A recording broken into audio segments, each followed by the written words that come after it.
దగ్గరకు నిజంగా దూకేస్తాను. దూకేస్తా, దగ్గరకు దూకేస్తాను. వెళ్ళిపోతాడేంటి? ఆపడా. హలో సార్, అసలు ఇక్కడ ఏం జరుగుతుందో తెలుసా? ఏం జరుగుతుంది? కిందకి చూడండి. ఏంటి ఎంతమంది ఉన్నారు? షూటింగ్ ఏమైనా జరుగుతుందా? నా సూసైడ్ జరుగుతుంది సార్, నేను దూకేపోతున్నాను. సారీ, మిమ్మల్ని డిస్టర్బ్ చేసినట్టున్నాను, మీరు దూకేయండి. సార్ సార్, మీకు అసలు మానవత్వమే లేదా? నా దృష్టిలో పక్కోని డిస్టర్బ్ చేయకుండా బతకడమే మానవత్వం అంటే. అది మనకు కావాల్సినంత ఉంది. మీరు కానీ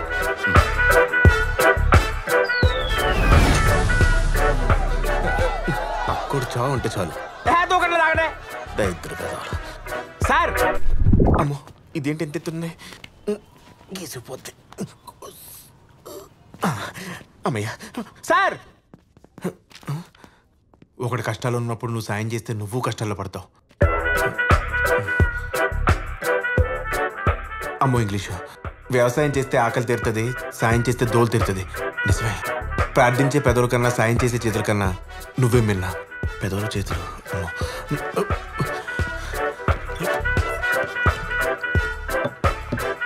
రే, నువ్వు ఇంకా బతికే ఉన్నావా?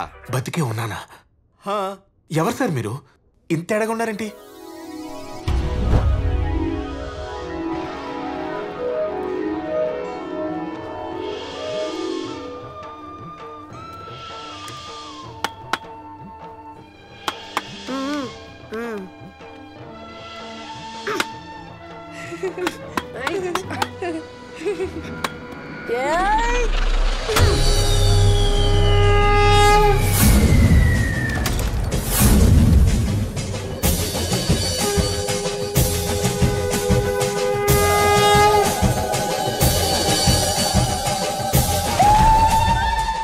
కిందికి 6 ఏళ్ళు వచ్చినాయి, ఇంకా తినడం చేత కాలేదురా నీకు? ఏంట్రా నాన్న పడుకోలేదు? నిద్ర రావట్లేదా? ఎందుకమ్మా నాకు అబద్ధం చెప్పావు? నేనెప్పుడు అబద్ధం చెప్పాను? ఎవరన్నా కష్టాల్లో ఉన్నప్పుడు సాయం చేయాలని చెప్పావుగా. ఇందాక చెల్లికి సాయం చేస్తున్నప్పుడు నాన్న కొట్టారు. ఎవరైనా కష్టాల్లో ఉన్నప్పుడు మనం వాళ్ళకి సాయం చేస్తే ఇలాంటి చిన్న చిన్న దెబ్బలు తగులుతూ ఉంటాయి. పెద్దయ్యాక నువ్వు చేసిన సాయం గుర్తుంటుంది కానీ అప్పుడు ఈ దెబ్బలు గుర్తుండవు. చిన్న టీవీలో రామాయణం చూస్తూ ఉంటావు కదా, అందులో హనుమంతుడు సాయం చేయబట్టే కదా శ్రీరాముడు సీతను చేరగలిగాడు. అలాగా ఎంత గొప్ప సాయం చేస్తే అంత గొప్ప పేరొస్తుంది. సరేనా? పడుకో. ఏంట్రా డల్గా ఉన్నావు? ప్రోగ్రెస్ కార్డ్ వచ్చిందిరా. ఈ మార్క్స్ చూస్తే మా నాన్న చంపేస్తాడు. సైన్ చేయడేమోరా. ఏదో ఇవ్వు. ఇదంతా నీకెందుకురా? హెల్ప్ చేయడానికి నేను ఉన్నాగా. అంతే. చిన్నా, నువ్వు సరిగ్గా పాలు తాగాలి, చిక్కిపోతున్నావు.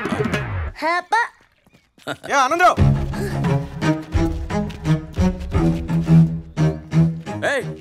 ఏందా ఇక్కడ పెట్టిపోతున్నావు? నీ కొడుకే కదా, పెంచుకో. నువ్వు కంగారు పడకు. ఏం మాట్లాడుతున్నావు నువ్వు? నీ కొడుకు నేను పెంచుకోవడం ఏంది? మరి నా కొడుకు ప్రోగ్రెస్ కార్డులో నువ్వెందుకు సంతకం పెట్టావయ్యా? ఇటీ అచ్చా, ఇది నీ పని కదా. ఎట్ట చూస్తారు చూడు దబ్బుస లెక్క. అలా మా అమ్మ చెప్పినట్టు ఎవరూ నా గురించి చెప్పుకోకపోగా తిన్న దెబ్బలకు గతం మర్చిపోయిన గజిని అయిపోతానేమో అని భయం వేసి సహాయం చేయకూడదని బలంగా ఫిక్స్ అయ్యా.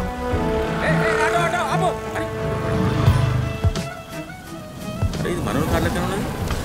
హాయ్ నాన్న. రారా కృష్ణ, మంచి టైంకి వచ్చా. బాయ్ నాన్న. అయ్యో, ఏంటండి ఇలా తడిచిపోయారు? రేయ్, తండ్రికి కూడా సాయం చేయను, నువ్వు ఎప్పుడు బాగుపడవురా? మీకు అలా జరిగింది కానీ మీ అమ్మగారు చెప్పినట్టు రాముల వారికి హనుమంతుల వారు సాయం చేయబట్టే కదా సార్ ఆయన గురించి ఈరోజు గొప్పగా మాట్లాడుకుంటున్నాం. అదే రామాయణంలో జింక కోసం వెళ్ళిన రాముడికి లక్ష్మణుడు సాయం చేస్తుండకపోతే రావణాసురుడు వచ్చేవాడు కాదు, సీతను ఎత్తుకెళ్లేవాడు కాదు, అసలు యుద్ధమే జరిగేది కాదు. వాడు మీ ఫిలాసఫీకి నేను ఫిదా అయిపోయింది సార్. యాక్చువల్లీ నేను కూడా చాలా మందికి సాయం చేయబట్టే ఇలాంటి దరిద్రంలోకి వచ్చి దూకే. సార్ సార్, ఈ వదలకూడదు.